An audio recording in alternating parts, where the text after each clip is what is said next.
ទទួលទានតែផ្លែប្រឡុងកុងក៏ទទួលបាននូវសុខភាពល្អដែរផ្លែប្រឡុងកុងសម្បូរនៅតាមតំបន់អាស៊ីអាគ្នេយ៍និងប្រទេសឥណ្ឌាជាដើមហើយលក្ខណៈសម្បត្តិរបស់វាមានរាងមូលសម្បកពណ៌លឿងស្រាលដូចត្នោតហើយផ្លែជាចង្កោមក្រៅពីវាមានរសជាតិឆ្ងាញ់ផ្លែប្រឡុងកុងក៏ផ្ដល់នូវអត្ថប្រយោជន៍ជាច្រើនដែលអ្នកគួរដឹង1. ទប់ស្កាត់ជំងឺមហារីកប្រឡុងកុងគឺមានផ្ទុកនៅសារធាតុប្រឆាំងអុកស៊ីតកម្មដែលអាចជួយនៅក្នុងការទប់ស្កាត់ជំងឺជាច្រើនរួមទាំងជំងឺមហារីកជំងឺទឹកនោមផ្អែមជំងឺបេះដូងនិងសម្ពាធឈាមឡើងខ្ពស់សារធាតុប្រឆាំងអុកស៊ីតកម្មដទៃទៀតដែលមានវត្តមាននៅក្នុងផ្លែប្រឡុងកុងជួយកម្ចាត់រ៉ាឌីកាល់សេរីពីក្នុងរាងកាយប្រយុទ្ធប្រឆាំងជាមួយជំងឺធ្ងន់ធ្ងរផ្សេងៗ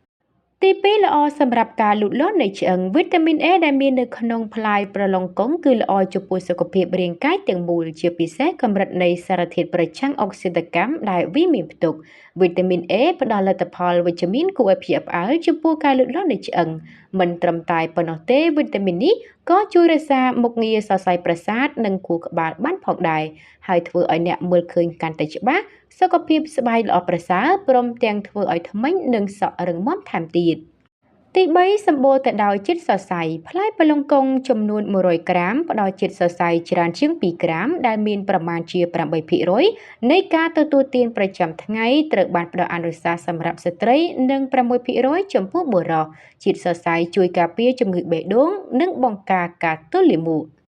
ទី4ប្រឆាំងនឹងអុកស៊ីតកម្មផ្លែឈើនេះគឺជាប្រភពនៃសារធាតុប្រឆាំងនឹងអុកស៊ីតកម្មក្នុងនោះមានទាំងវីតាមីន A ផងដែរវីតាមីននេះមានសារៈសំខាន់ខ្លាំងណាស់សម្រាប់សុខភាពរួមទាំងការពារមិនឲ្យមានបញ្ហាភ្នែកផងដែរលើសពីនេះទៅទៀតសារធាតុប្រឡុងកុងសម្បូរទៅដោយសារធាតុដែលអាចការពារអ្នកពីជំងឺជាច្រើនរួមទាំងលើសឈាមទឹកនោមផ្អែមជំងឺបេះដូងនិងមហារីកទន្ទឹមនឹងនេះវាក៏មានសមត្ថភាពក្នុងការលុបបំបាត់រ៉ាឌីកាល់សេរីនិងទប់ស្កាត់ភាពចាស់មុនអាយុបានផងដែរ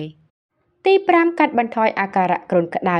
ផ្លែប្រឡុងកុងមានប្រយោជន៍ជួយសុខភាពបានច្រើនជាពិសេសជួយកាត់បន្ថយអាការៈនៃជំងឺគ្រុនក្តៅបង្កពីជំងឺផ្ដាសាយក៏ព្រោះផ្លែនេះសម្បូរទៅដោយវីតាមីន C ដែលមានប្រយោជន៍ជួយបញ្ចុះកម្ដៅនៅក្នុងខ្លួនពេលអ្នកកំពុងតែគ្រុនក្តៅតែបញ្ជាក់កុំញ៉ាំច្រើនពេកព្រោះផ្លែនេះក៏មានជាតិផ្អែមដូចគ្នាញ៉ាំច្រើនអាចបង្កើតកម្ដៅខ្លួនវិញដូចគ្នាត្រូវប្រយ័ត្នបរិមាណដែលអ្នកគួរញ៉ាំប្រសិនបើអ្នកណាកំពុងតែផ្ដាសាយស្រាប់ទី6ជួយទៅលើបញ្ហាស្បែកផ្លែប្រឡុងកុងក៏មានប្រយោជន៍ជួយដល់សុខភាពរបស់ស្បែកជួយឲ្យស្បែកមានសំណើមមានសុខភាពល្អទន់រលោងស្អាតអញ្ចឹងអ្នកដែលចង់បានស្បែកស្អាតមានសំណើមអាចសាកញ៉ាំផ្លែប្រឡុងកុងបានអត្ថប្រយោជន៍មិនចាញ់ផ្លែឈើផ្សេងនោះទេ